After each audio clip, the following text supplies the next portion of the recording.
Greene here to bring you the latest fantasy news. First up, in completely not fantasy news, just kind of a cool fantasy thing, there's a link in the description down below to see the latest recipes inspired by Brandon Sanderson's work.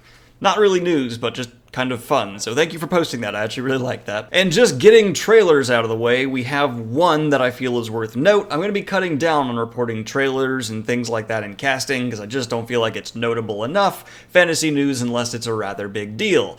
But in this instance, I do believe this is a rather big deal. We have our first non-Halloween season trailer for Stranger Things. This one will be taking place on the 4th of July. Personally, I know I shouldn't give my opinions on the news, but let's do so. I would much rather see Stranger Things stay as a once-a-year Halloween kind of show. It makes it more special and almost like you're looking forward to it every year, but I get money is money, and making another season sooner is a way to get that money. So they're bumping it up, and we're getting July 4th Stranger Things. And it still looks rather fun. They seem to be upping the 80s tone and downplaying the more horror elements, going for a more Terminator vibe is my prediction, an 80s classic. In complete rumor and very hard to confirm, but let's just call it a fantasy rumor, Netflix appears to be working on a Jurassic World TV series. I have many doubts that this will pan out to be real, mainly the additional cost and budget of constantly CGIing dinosaurs,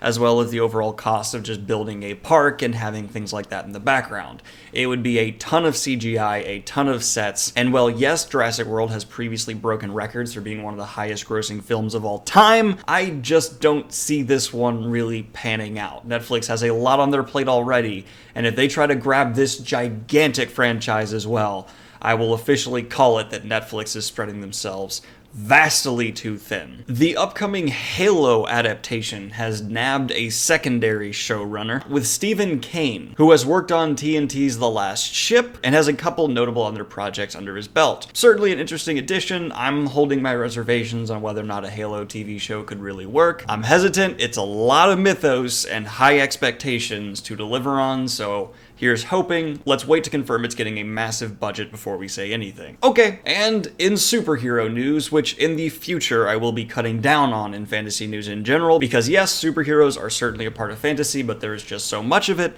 and I really don't want it to overrun the show, so expect less superhero news from me in the future, only really hitting on the big headlines. First up though, for this episode, we have that Guardians of the Galaxy Volume 3, the completion of the Guardians of the Galaxy trilogy, will begin production in early 2021. James Gunn is back to direct, and it's going to be very exciting to have Marvel have its first trilogy completed by one director. Ezra Miller is reportedly actually helping write the upcoming Flash adaptation, and while I originally kind of just went, why? This actually has me kind of excited for the Flash movie. The actors who take on these major superhero roles usually do a ton of research into the character, and Ezra Miller has stated multiple times that he has a deep knowledge of the Flash, and having someone with that deep knowledge go in with the studio-picked writers could actually benefit the movie, I believe, a great deal. And in no-duh news, it has been confirmed that no, Avengers Endgame will not be about Captain Marvel. People online have been up in arms that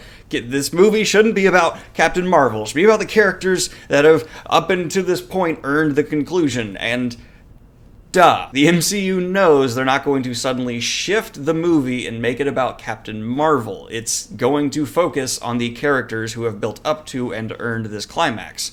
The only reason characters like Captain Marvel are in it is to pass on the torch when whoever is going to permanently dies in the MCU. They know about earning an ending in the MCU. They've made that clear multiple times. They're not going to just randomly have Captain Marvel sweep in and punch Thanos and it just be over. What in the history of the MCU makes you think they would do that? And in once again no-duh news, which it seems a lot of superhero news needs to be, they have confirmed that there is fake footage and misleading footage in the Endgame trailers, which Yeah, Marvel's been doing that for a long time. They will edit the footage that's put into the trailers to make it different from the movie, misleading audiences and trying to misdirect you from where you think the actual movie will go. Again, a pretty clever tactic to hide spoilers and make it so the audience is going into this movie completely fresh. A actual practice, even though it is lying, I completely agree with. And some future Marvel movie is rumored to feature Namor. There's just been random buzz about the name apparently in Hollywood,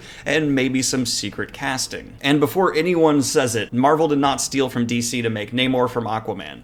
Actually, Aquaman was ripped off from Namor, but I'm not saying that DC steals all the time from Marvel. I'm saying they both steal from each other all the time. If you look at the history between the two companies, it's just been stealing back and forth since their early days. It's kind of interesting to see how much like blatant plagiarism and theft has gone on between Marvel and DC, and they are both equally guilty of it. And yes, in more superhero news, it looks like Disney Plus will be adding a What If animated series for the MCU on Disney Plus. I'm kind of excited to see this. I'm not big on animated superhero things, but having a what if kind of timeline for the MCU is mildly interesting. Do you understand why we'll be cutting down on superhero news in the future? Because wow, there is so much. There is a rumor that is completely not confirmed yet, that as Will Smith steps down as Deadshot, Idris Elba will take his place. Idris Elba has made it clear he wants to take a bigger role in superhero movies, so there's legitimate credence for this rumor. Though no harshness towards the character Deadshot, I think Idris Elba might be too good for that role. I'd like him to take a more prominent A-list type villain or hero role and not Deadshot, just another member of the Suicide Squad. Maybe one of the main members, but still, you're better than that, Idris. I would love him for the new Batman even. Something just big. He's one of my favorite actors and I want to see him step up to the cape. And speaking of Batman, Oscar Isaac has come out and denied the rumors that he has been tapped to play the next Batman, though he says he's open to the role. What I really think this is him letting the studios know, hey, I'm open to play this role, please, because everyone in Hollywood pretty much has rumors about them playing the next Batman floating around them. There was no need for him to come out. I think he's just saying, pick me, which I don't blame him. I'd be doing the same thing. But all of this does totally confirm the rumors that the DCEU is probably going to be completely rebooted after their many slips and stumbles. How they will do this with their few successful characters like Wonder Woman and Aquaman, I don't know. Maybe they'll continue them or shift them in realities? I really don't know. It'll be interesting to say the least. But that is it for this episode of Fantasy News. In the future, there will certainly be less superhero news, or I might make an entire separate news segment called Superhero News. I'm not entirely sure yet, but I just don't want the core fantasy of fantasy news to be overridden. If you're interested in checking out some Cosmere recipes, link in the description down below. Let me know if you're excited for the new Star Trek Picard show. I personally very am. And do you think Stranger Things' future is bright,